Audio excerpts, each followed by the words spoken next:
So what's interesting is that peer review activity is actually taking place in our society and communities all the time. In democracy, peer review is used in things like voting systems. So when we do voting, that's a form of peer review. A jury panel in a court is a form of peer review. When you book your holidays, you check out reviews from your peers to make decisions. When you buy something of Amazon, the first thing you look at, for example, are the reviews from your peers. So in scientific research, peer review is the idea that your peers evaluate and comment on your work and hopefully provide some constructive criticism. These peers are carefully curated by the journal's editorial board.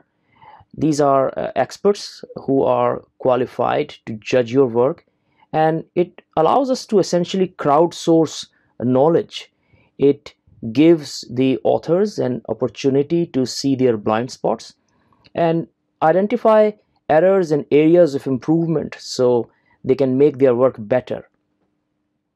A rigorous peer review should ensure that if the authors claim that their work is novel, then it really is.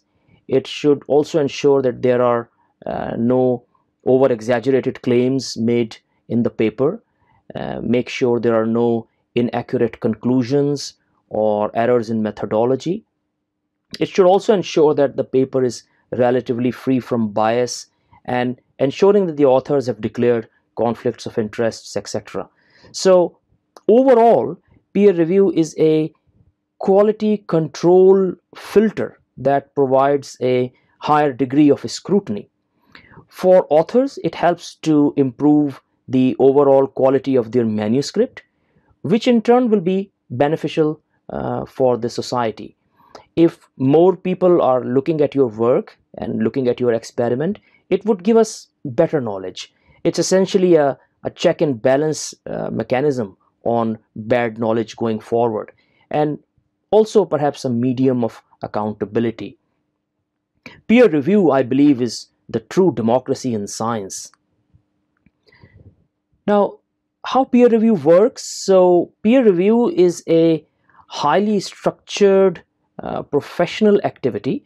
You submit your work to a journal.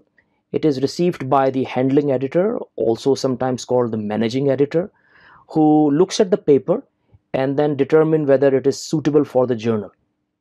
We once received a manuscript on some radio transistor waves in Arctic expedition, and that was clearly not a suitable manuscript for our journal. There was no mention of blockchain or distributed ledger technologies anywhere. So clearly a wrong journal, and it was desk rejected. Now, if the paper is deemed suitable for the journal, then the handling editor invites 2 to 3 reviewers based on their expertise and suitability. And after the review, there are 3 possible outcomes: accept, reject, or revision.